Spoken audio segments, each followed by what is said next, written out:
Бейиш нуру. Темирдеги сыр. Темир. Ыйык Куранда аты аталган элементтерден. Атүгүл хадид, башкача айтканда темир деген аталыштагы сүрө бар Куранда.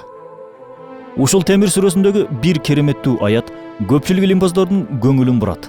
Ал ушул аят. Ошондой эле биз темирди түшүрдүк. Анда адамдар үчүн мыкты күч жана пайда бар. Аятта түшүрдүк деген мааниге келген анзална сөзү колдонулууда. А бирок темир жер астынан чыгып жатпайбы? Эмне үчүн Куранда темирди жер астынан чыгардык деген жок? Эмне үчүн Куранда темирди түшүрдүк деп жатат? Келиңиздер, бул аяттагы түшүрдүк сөзүн кененирээк изилдеп көрөлү. Темирдин пайда болуусу үчүн өтө жогорку температурадагы жылуулук керек. Андай температура жерде да, күндө да жок.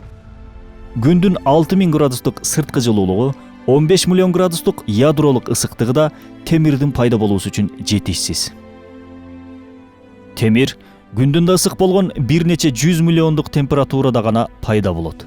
Мындай температурадагы ысыктыкка ээ болгон, күндөн да чоң болгон жылдыздар бар.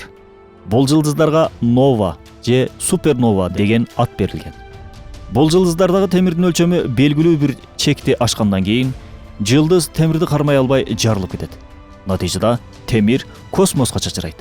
Бир эле жер шарындагы эмес, бүткүл күн системасындагы темирлер сырткы чоң жылдыздардан келген. Демек, темир аятта айткандай чоң жылдыздардын жарылуусунан улам жерге түшүрүлгөн.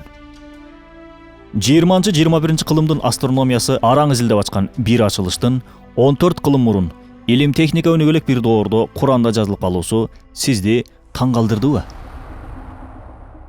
Аяттындагы бир көңүл бурчу жери темир адамдар үчүн пайдалуу жана анда күч бар деген жери. Бул аят түшкөн 7 кылымда темирден бир гана курал жарак жасалчу.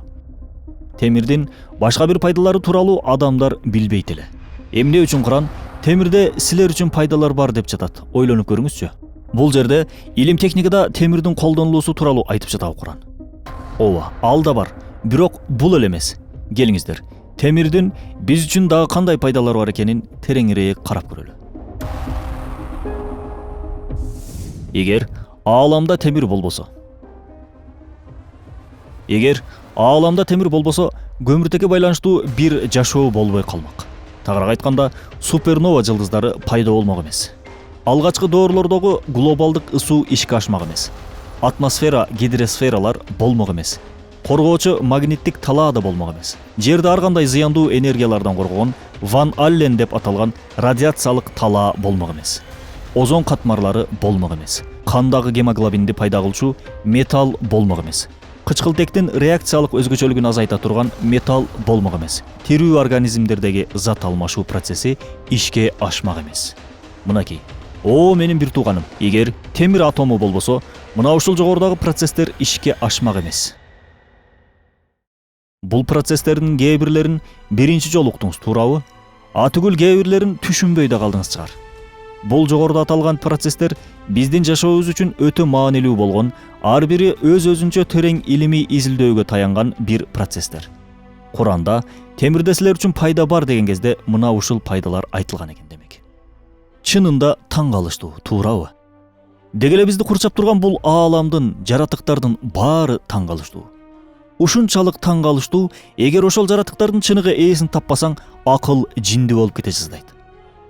Бирок сиз шашпаңыз. Али бүт элек. Хадид, башкача айтканда, Темир сүрөсүнүн дагы бир кереметин айтып берели сизге.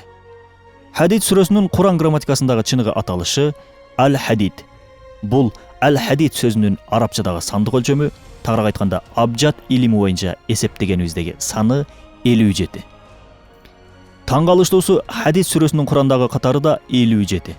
Эгер Аль-Хадид эмес, жөн гана Хадид деп накра шекилинде ала турган болсок, анда арабчадагы сандык өлчөмү, тагыраак айтканда, абжат илими боюнча эсеби 26. Таң калыштуусу темир атомунун саны да 26.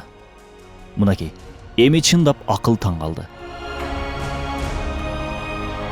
Бул акыйкаттардын баары Куран Аллахтын сөзү экендигин, ал эми Куранды элге жеткизүүчү зат Мухаммад саллаллаху алейхи вассалам болсо Аллахтын кулу жана элчиси болгондугун далилдөөдө. Муну уккан соң Аллаху акбар деп моюн сунбоого арга калбайт. Ролик Рисале Нур аттуу Курандын тафсиринин маанисинен алынды. Бейиш нуру.